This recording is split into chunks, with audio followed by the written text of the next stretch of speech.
New patch just dropped, so time to rant rave. Well, I think that's already been kind of handled for me by the general community right now. The general consensus is, unsurprisingly, that buffs to Mauga, Ramattra, Mage, Torbjorn, Symmetra will not be very well received. However, I'm going to be playing a little bit of devil's advocate with some of these changes in regards to exactly what was changed. So you see, the title of this video is The Truth. I think these are the bad heroes of Overwatch, but these are relatively good changes. You see, the truth of Overwatch 2 that we know from my time speaking with the devs, if you haven't seen that video, I will link in the description, is that they do want to mix the meta up. If the characters are meta for a long period of time, they will want to bring characters almost cyclically in and out. Now, they did also say to me that they don't want what is considered low skill characters to have very high win rates at high ranks, but they're okay with having those characters being playable at points in time. And right now, we're in a meta where a lot of dive characters are pretty darn good. Dive DPS, dive supports, and so on are pretty darn good. And some of the more brawly characters, at least in ranked, aren't doing so well. Now, I know that the pro meta is doing things a little bit differently, but that's an entirely different animal as it is. So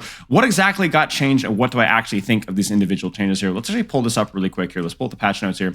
We're going to start with the Doomfist change. So minimum damage increased from 15 to 50. Now, I know people were freaking out. Oh, Doomfist is already good. What are you doing buffing him?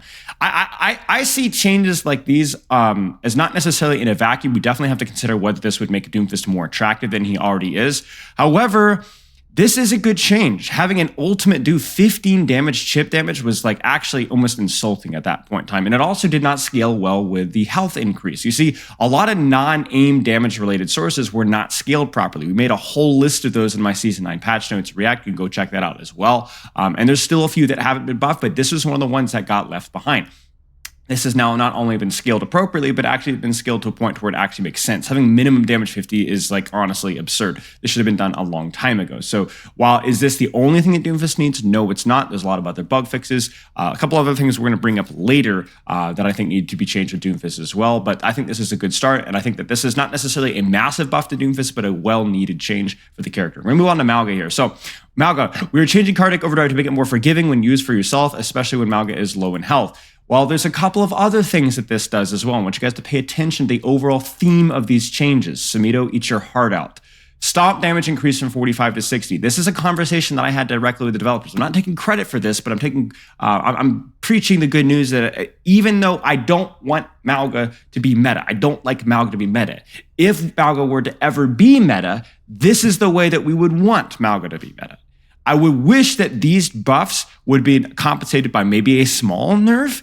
Maybe these buffs are not as significant as we're giving it credit for. Maybe they're not that big of a deal. It's not going to change the state of the hero. But regardless, stomp damage is not a problem with Mauga. Stomp damage, in fact, was bad and was not scaled appropriately. This is great. A 30% increase, so everyone's got 20-25% more health. Nice. I want to be encouraged to use Stomp. And don't forget that Stomp can crit. So if I remember correctly, I actually think this has a bigger increase in damage on crits than it shows here. So just keep that one in mind.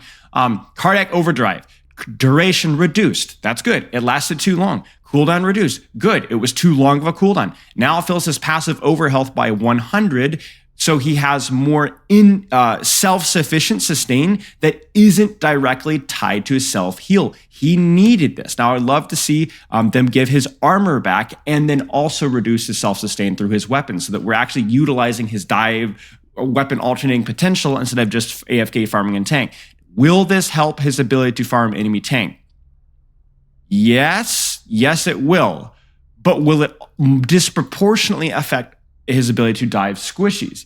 Yes, the passive overhealth especially is going to be more valuable when you're actually making plays at diving supports, diving squishies, and making plays than it will be just shooting tank.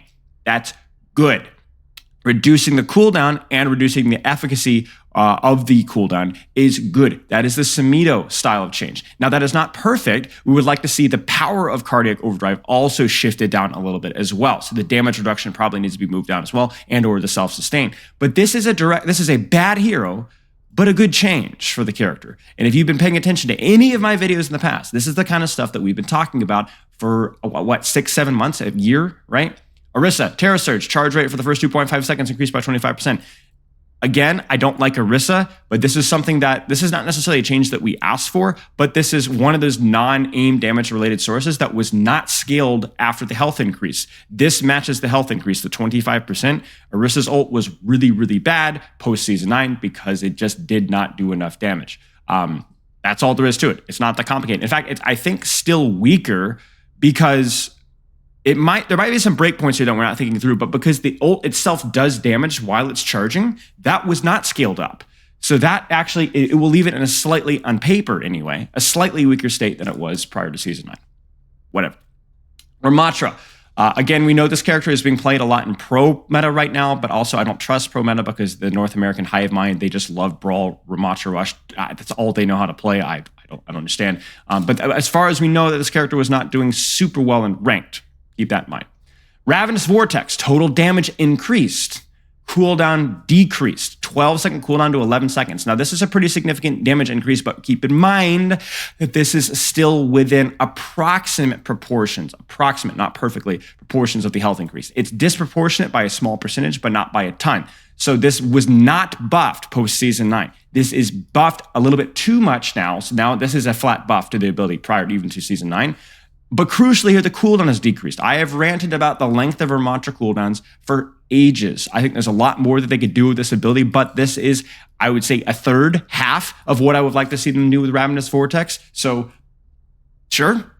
I mean, if we're going to change anything about Ramattra, making Ravenous Vortex do actual damage and have a cooldown that isn't like the length of the entire century, what am I doing with my screen here? Is nice. Reinhardt. Armor increase 25. Sure. Probably needed it. We'll talk more about Reinhardt later. Damage increase from 100 to 120. This is definitely a groaner. They really do not want one-shots back for characters that aren't Roadhog or Widowmaker. Regardless, Fire Strike damage increase from 100 to 120. This means that you still will not be able to 2-tap 250 HP squishies unless they receive some sort of external damage, which sucks.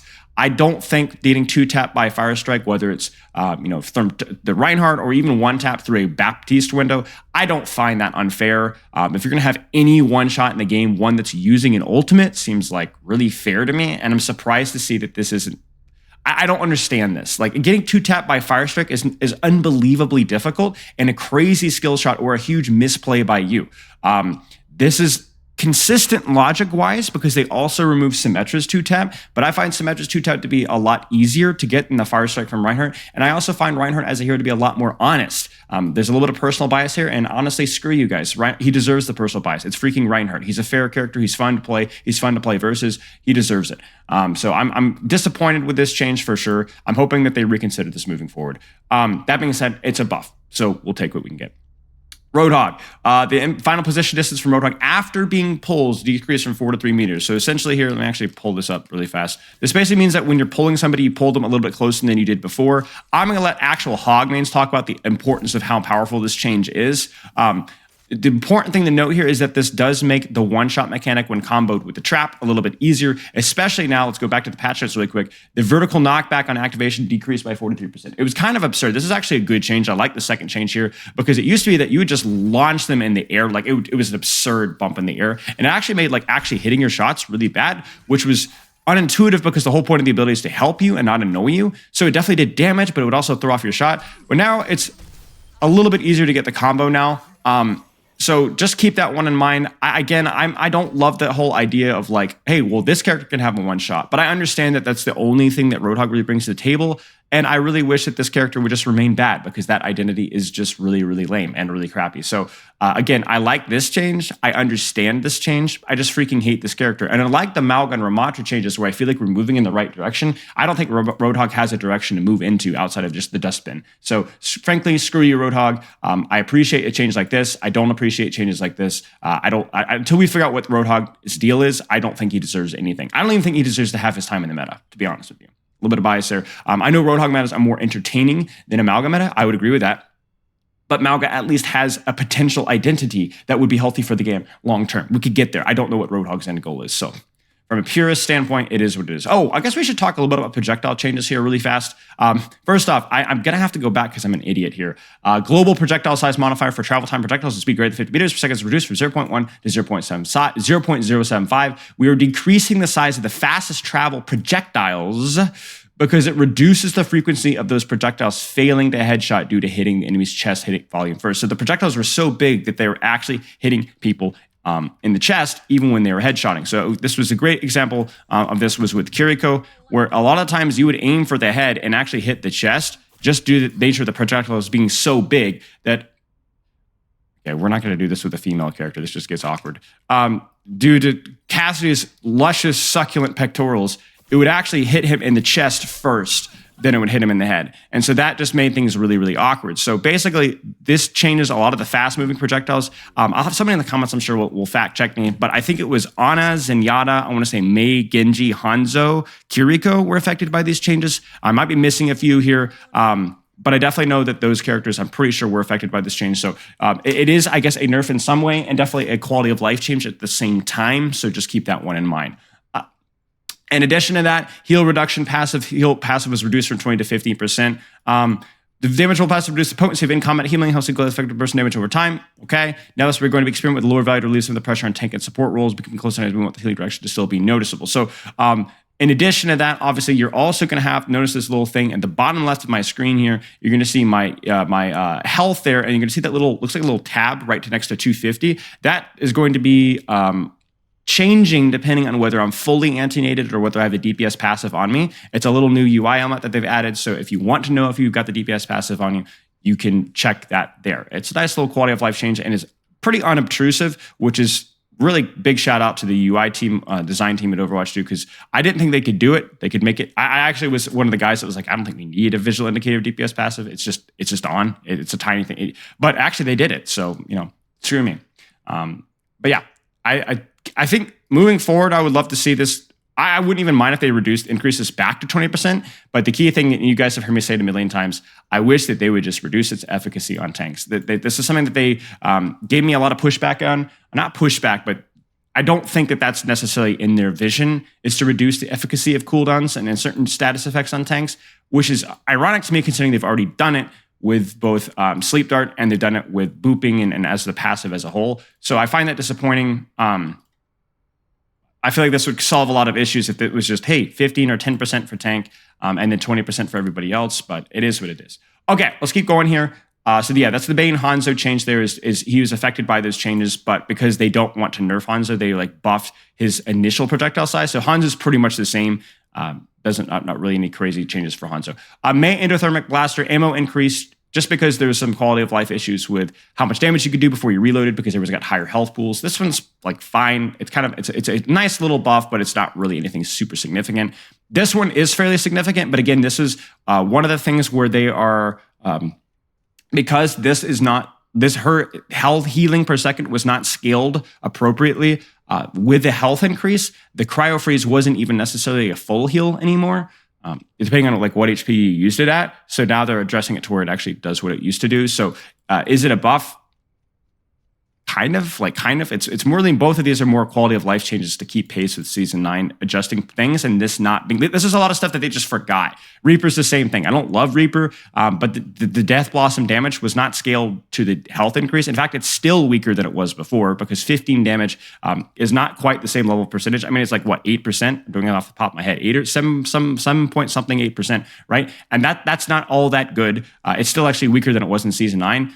That being said, the ultimate cost is reduced, so I guess that's an overall buff. But yeah, now this is this is the interesting one. Impact damage from virus increased 10 to 25. So our virus does impact damage. When a hacked target is virused, it does double impact damage. So in other words, a hacked target right now, prior to the patch, prior to the patch, would do 20 damage, 2 times 10.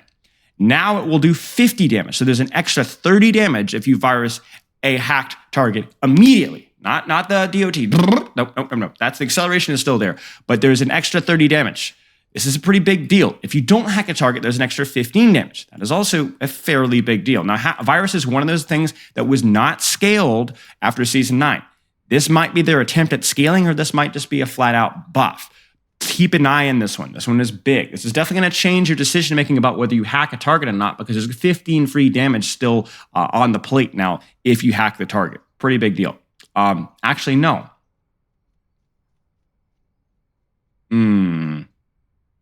25 free damage. 25 free damage, depending on whether you're hacking or not.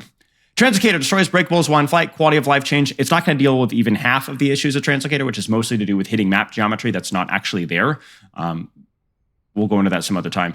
But this is a nice change. Will help a couple of unnecessary deaths. EMP, ultimate cost reduced by 8%. I don't get this one, y'all. I don't get this one. If this is going to be the case, then they need to reduce the ability logout time. I really enjoyed playing the Sombra rework. I don't think she's a terrible hero for the game. I don't think she's a very good hero for the game, frankly. I still think permanent stealth is still something that's not all that well. Great for the game, especially with the whole concept of spawn camping being unironically an identity is kind of rough. But I don't like this. I don't like this. This is, whatever. This is fine. But I think actually if you're going to reduce his EMP, then again, you need to reduce the ability lockout time because 3-second ability lockout time is brutal and really not, I don't think the direction we want to go. Symmetra, photon projector, primary fire damage per second increased, scaling with each stage. I think this was needed. They made it easier to hit, but it wasn't necessarily super hard to hit in the past. So this was just something that was left behind in the season 9. Center turret health increased. I think this is maybe okay, but I don't agree with the damage per second increase. I don't think it needed this. I think the health increase was okay, or increase the health from 30 to 40 and then increase the damage slightly. I think having all of this is maybe a little bit too much. I don't think it's that big of a deal. And the teleporter, this is the one I really don't agree with. Health increase from 50 to 100, 150 to 200. So this is basically 100 extra HP for teleporter. I just don't think it needed that. I think the fact that it was relatively combustible is kind of like what made the character, there was risk involved with some of the plays you're doing. And maybe even a health increase of 50 would make it reasonable, but I think an extra 100 health is just not really all that reasonable. This is just kind of annoying stuff.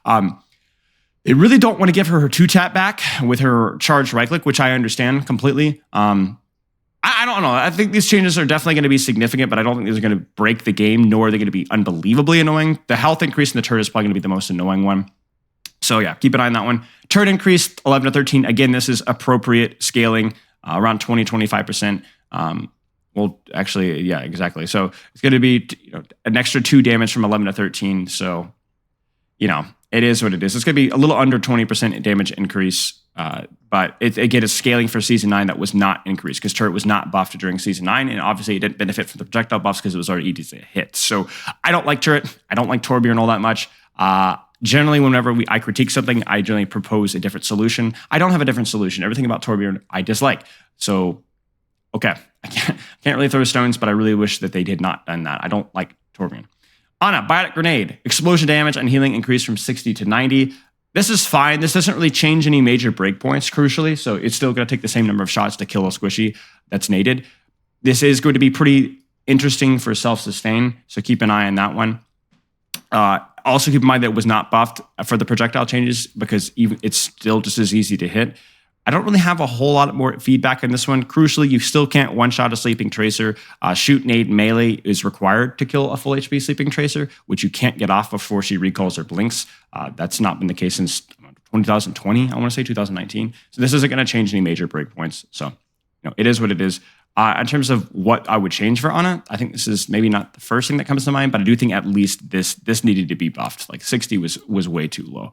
Immortality Field nerfed, sure. 25 to 20%. Repair. Now, this is the one I don't love. This is probably the most significant support buff, maybe up there with Illari. We'll get to that one in a second. So cooldown is reduced from 6 to 5 seconds. This is a 17% decrease. This is massive. This is massive.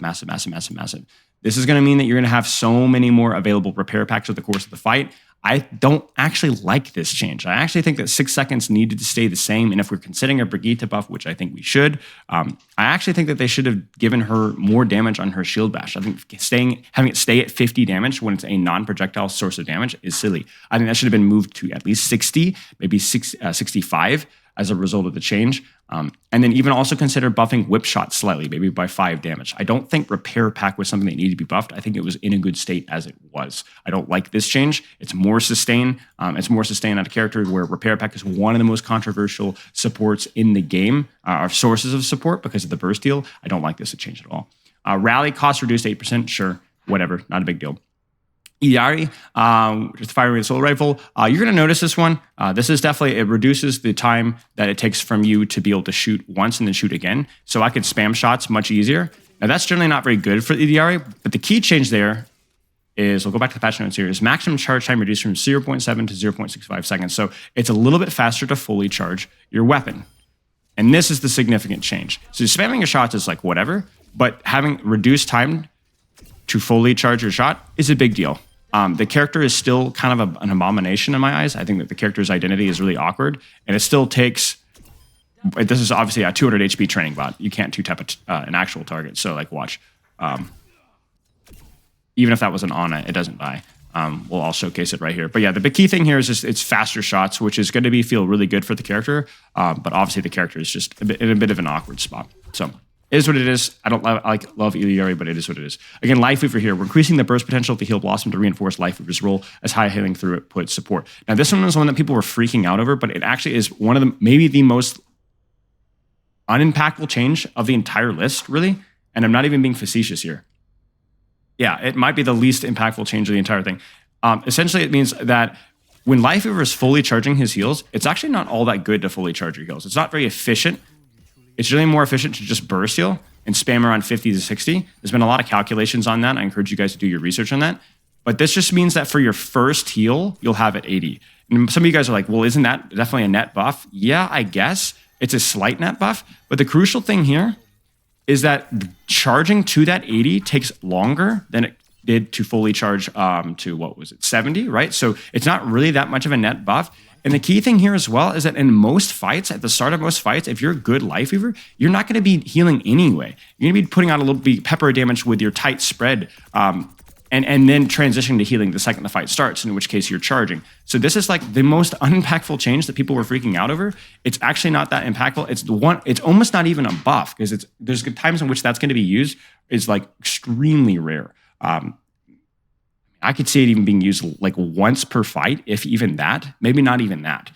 So just keep that in mind. And also keep in mind that the maximum charge time, as I said, was increased as well. So couple of things here that I wish that they would do. This is like, I guess, a Christmas wish list here.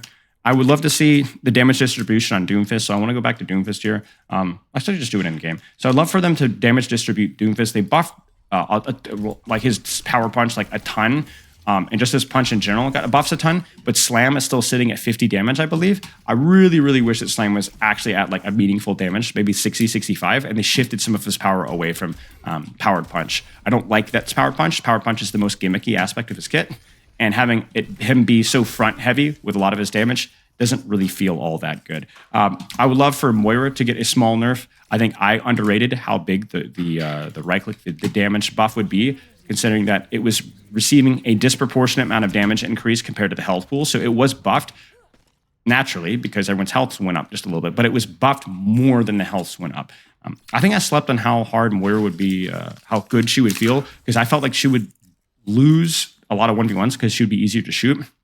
And she would also be suffering from the DPS passive in terms of self-sustain. But even despite those, I feel like she's still doing maybe a little too good right now. I think for Reinhardt, we talked a little bit about Reinhardt. I think obviously the Fire Strike is like the obvious low-hanging fruit. I think you could also make a pretty good argument that they need to buff Shatter again. Keep in mind that they've not buffed Shatter damage. So it still does 50 damage. And again, that's a non-aim damage related source. So I would love to see that go to like 60, 65, something to where like it actually means that Shatter targets take significant damage.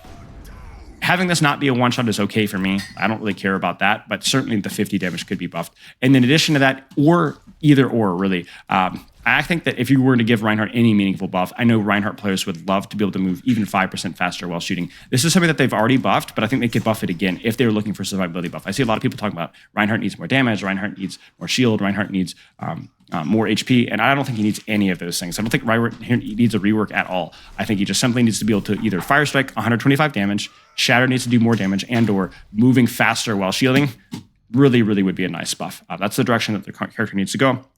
And finally, I think something like a Winston alternate fire buff. Again, this is one of the few sources of damage that did not get buffed, where it still does 50 damage at full charge. And that just seems to make no sense to me whatsoever, considering, again, it is an aim-related source, but it is so obscenely easy to hit most of the time that now it's so bad from a character that doesn't want to be poking too much anyway, that is honestly sometimes not even worth using for your jump combo. So the one way where it was useful, it's actually so much worse than your actual straight-up zaps now that I really, really feel that this needs to be buffed by at least 10 damage, because it's still something that really did not benefit a lot from projectile changes, and I think it would make the most sense for them to buff this. So I've been struggling with this with a lot of my Winston coaching sessions where I'm like, yo, you should be using alt fire, you should be using alt fire, you should be using alt fire, you should be using alt fire. And it's crazy how like quickly like this DPS passive / the lack of buff to alt fire has like actually killed alt fire as like an actual strategic use for Winston. And I really feel like that's really hurt his gameplay loop a lot. So please, developers, if you're watching this, please consider changing alt fire. If Winston's doing really, really well and you need to nerf something else, even a little bit of a nerf to his zap gun, just by a tiny bit, would be fine. I don't know how well he's doing, frankly, right now. Honestly, again, he's another one of those characters that I think deserves a little bit of plot armor and deserves to be meta. But yeah, the alt fire being like actually almost unusable in circumstances is kind of silly to me. So that's really all we got. Let me know what you guys think in the comments. Like I said, a lot of changes here that were good changes. Some changes were very strange. Overall, I'd give this patch like a B minus. I would give it a much higher grade if they were stuff like the Sombra stuff like some of the Winston alternate fire, it would have been higher. But yeah, overall, I think this patch was like maybe the wrong heroes, but definitely the right changes within the wrong heroes. So long-term patches like these, I think, are okay, just as long as they're very attentive to make sure that heroes like Mauga, Ramattra aren't immediately meta, because we don't like that. But yeah, that's all I got.